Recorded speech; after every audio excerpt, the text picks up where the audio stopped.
Guys, Nazima here with Heart My Hobby with a really quick tutorial on how I create the reverse chalkboard technique using digital images.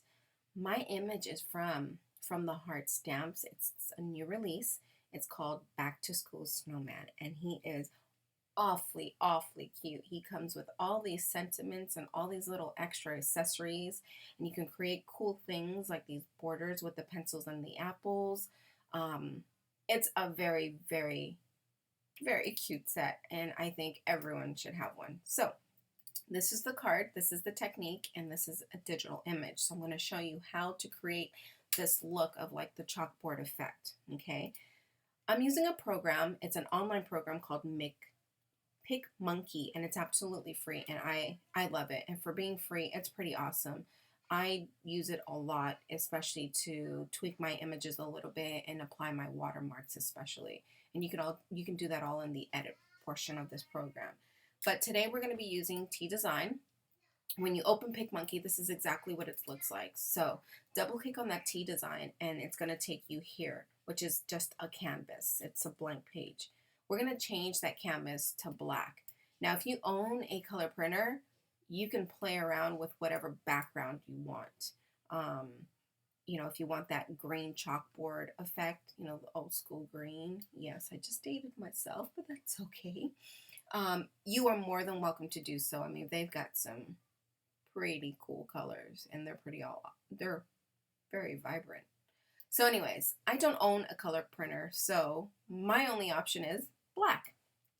So select black, hit apply, come down to this butterfly right here. This is for watermarks. This is what I use for applying watermarks. And the tutorial that I'm showing you today is you can do the same thing. You basically hit your watermark, you're going to search for it. And like I said, you're using this I'm using Back to School Snowman. And I'm going to use something similar to what I did yesterday. But I'm going to show you the difference between the ping file and JPEG and why.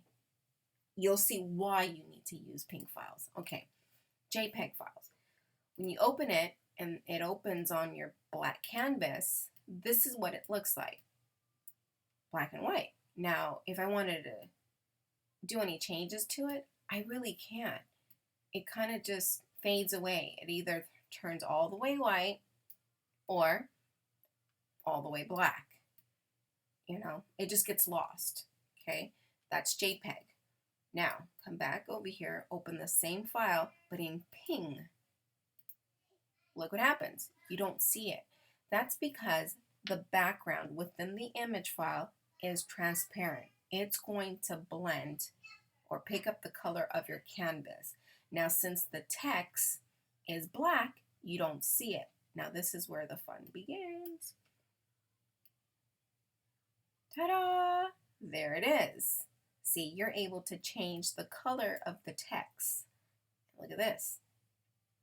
Yes, black in color. I know, lots of ideas, right? So, change it back to white. You can change the color on the top portion too, see? Kind of cool, huh? Yeah. Okay, so we don't need the JPEG file anymore, so I'm going to click on that and delete, and I'm going to use my ping file. Oops, disappeared. Now, I like to enlarge my file for the simple fact of when I use it in my Word program and I want to shrink it, it's not going to be blurry. It's going to hold its resolution. So since this set comes with a lot of accessories, let's apply one of them just so that you can see how fun it is and how easy it is to just add these little things and extras to your images. Okay. See? You can't see it. Bring my overlay here. We're going to switch it to black, and there it is. All right. Enlarge that just a little bit and apply it on that line. Ta-da! Now, I'm going to crop my image. And the reason I'm cropping my image, because if you were to save this and print it at this size, your printer is going to print all of this, which means you're going to use up a good portion of your black ink. So remember, Always, always, always crop your image when doing this technique. That way you don't waste your black ink. So we're going to crop it and save it. Save. And I'm going to save it as A+. Oops. Okay. Save it on my desktop. That way I can find it. Place it. And here we go. I'm going to insert that file that we just worked on. And there it is. Now if I wanted it smaller, all I have to do is shrink it down.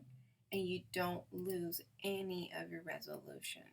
If you wanted to make it bigger, you can. See?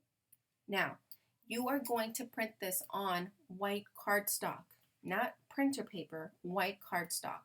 After you do so, you're going to trim it and then run a black marker, ink, whatever it is that you have around the edges so that the white does not show. Once that's dried, which should take just a couple seconds, use a white pigment ink, dab your finger in it, and from the edge of that cardstock, brush it in or rub it in. You know what I mean? Just gradually rub the edges, leaving some, chalkboard streaks around it. And that's what's going to give you that white shadow or that white powdery look around the image. Mat it on some colored cardstock, and there you go. You're ready to go. That's it. Pretty easy, right? Well, I hope you've enjoyed the tutorial. I hope the instructions were easy enough for you to follow, but if I left anything out and you still have any questions, please feel free to send me an email and I'll be happy to answer them for you. Have a great weekend, and I will see you soon. Thank you.